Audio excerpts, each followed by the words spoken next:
Halo YouTube, balik lagi di channel Franz World. Kali ini saya akan mereview sebuah gadget second dengan harga 1 jutaan, dengan bandrol 1 jutaan di pasaran second yang masih layak untuk kita pakai sehari-hari untuk bekerja, untuk bermain game, untuk telepon, video call, foto, yaitu Redmi Note 3 Pro. Oke, dari kata Pro sendiri diawali dengan Redmi Note 3 yang sekarang memakai Snapdragon. Untuk sebelumnya itu pakai MediaTek, upgrade ke Snapdragon namanya menjadi Note 3 Pro. Kali ini Redmi Note 3 yang saya bawa menggunakan spesifikasi RAM 2GB dan internal 16GB dengan slot dual SIM hybrid yang SIM 2-nya bergantian, dipakai secara bergantian dengan memori eksternal. Dalam hal ini micro SD up to 256GB kalau nggak salah ya. Mohon maaf bila salah. Yang jelas kurang lebih segituan. Untuk desain luarnya sendiri kalian bisa lihat ini terlihat bezel-less apalah namanya. Ini agak kelihatan seperti tanpa bezel, tapi setelah kita nyalakan, oke, kelihatan kan ini ada frame hitamnya. Jadi ini sedikit menipu ya, sedikit menipu mata kita. Ini ada hitam, frame hitam. Nah ini bisa kita akali menggunakan wallpaper hitam. Sebenarnya sih kalau dari segi ini mungkin lebih mengusung ke elegance ya. Jadi dia seperti terlihat sedikit sekali bezel dengan ada chrome sedikit, tapi nggak begitu banyak, nggak seperti samtut. Jadi dia masih bagus walaupun second.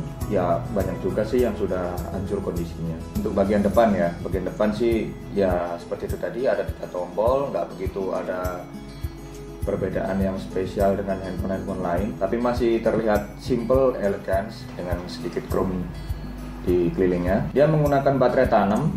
Belakangnya sih di apa ya ini namanya? Dari belakangnya sih apa ini?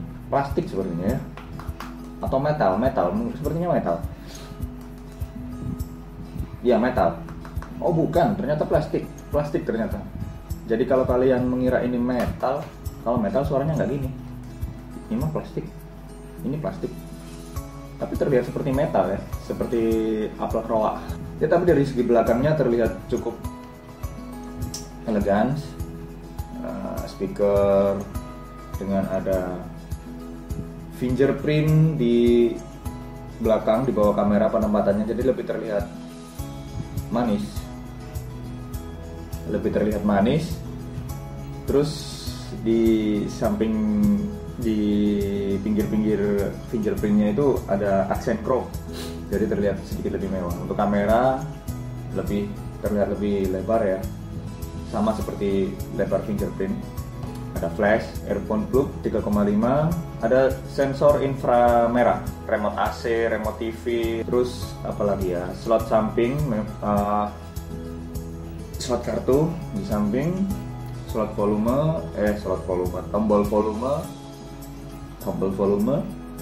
di samping juga. Di sini charging plug di sini,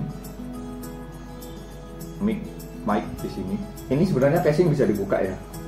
Jadi untuk tahu ini segel atau enggak, kalau kita beli second ya, ini masih segel atau enggak, dibilang segel kita juga segel nggak ya, segel nggak percaya, antara percaya nggak percaya sih sebenarnya. Kalau kita dibilang segel nggak, segel, oh segel kalau kita nggak buka ini casing. Tapi kalau kita mau buka ini casing susah juga karena butuh alat dimana fungsinya untuk mencongkel bagian kecil ini supaya bisa terangkat. Soalnya ini kalau dibuka biasa pakai jari susahnya minta ampun.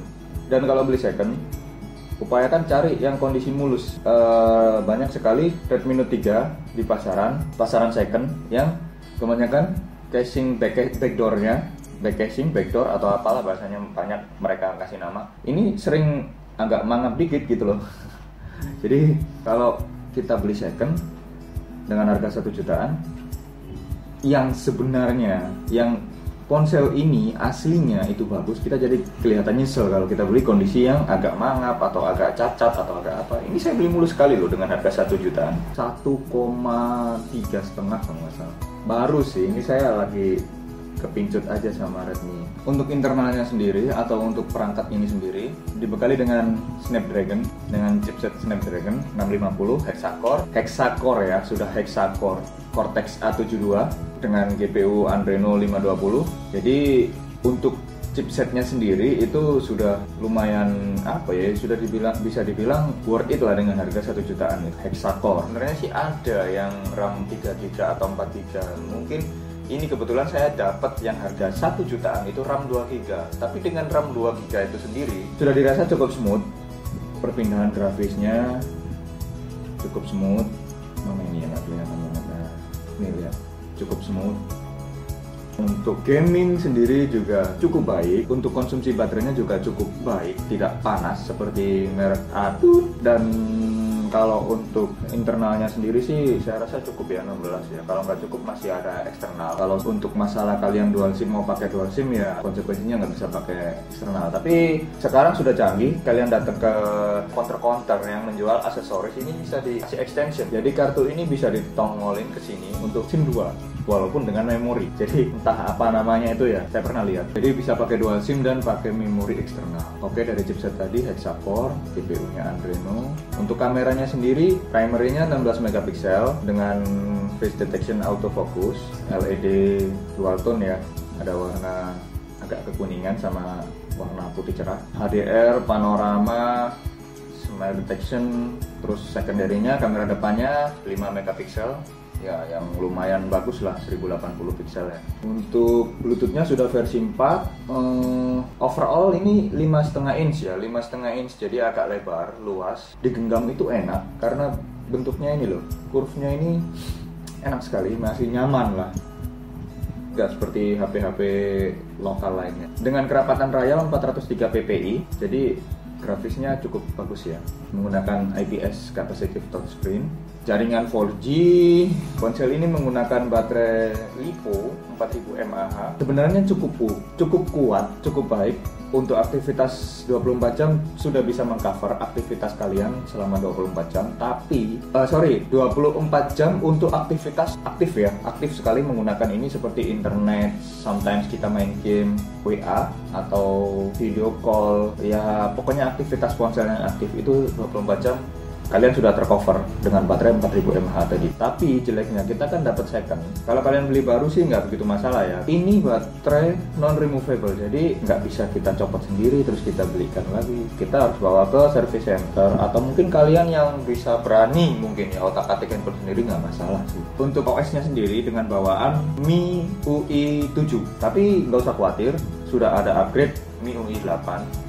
Cuman yang saya sayangkan, kenapa upgrade MIUI 9 untuk Redmi 4X itu sudah keluar, untuk yang ini belum keluar. Mi User Interface 9 MIUI ya mereka bilangnya. Untuk fitur-fiturnya ya standar Xiaomi lah ya, security, fingerprint, security untuk antivirus, cleaner, kompas, kalkulator, Mi Calculator, remote, Mi Remote, tema.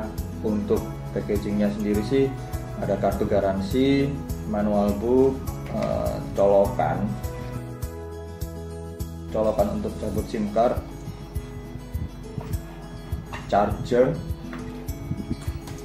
chargernya masih bagus ya, bagus sekali. Ini fast charging loh, jangan lupa handphone ini fast charging. Jadi untuk 4000 mAh yang segitu besar, kita ya hanya hitungan jam lah.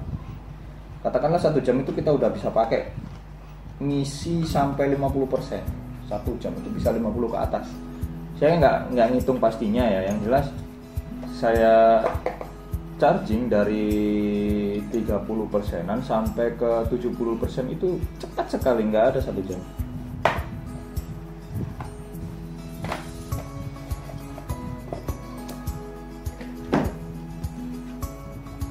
Second gadget dengan bandrol 1 jutaan yang masih worth it untuk kalian beli, yang masih layak pakai, dengan fitur yang lumayan, dengan prosesor chipset yang lumayan dan kinerja yang lumayan, RAM 2 GB. Tapi karena ini pakai hexacore, jadi sudah bisa main ini itu, sudah bisa pakai grafis yang bagus, game-game apa segala macam, dengan display yang ya lumayan lah, kerapatan layarnya cukup bagus, cukup dengan harga 1,350 untuk market area Surabaya, market second ya. Kalau barunya masih dibanderol 2 jutaan. Oke. Demikian review dari saya mengenai Redmi Note 3 Pro dengan RAM 2 GB, prosesor Snapdragon Hexacore, dengan kesimpulan masih layak pakai dan layak beli. Like, subscribe, dan share. Komen juga kalau mau komen, oke? Kalian tunggu video berikutnya. Sampai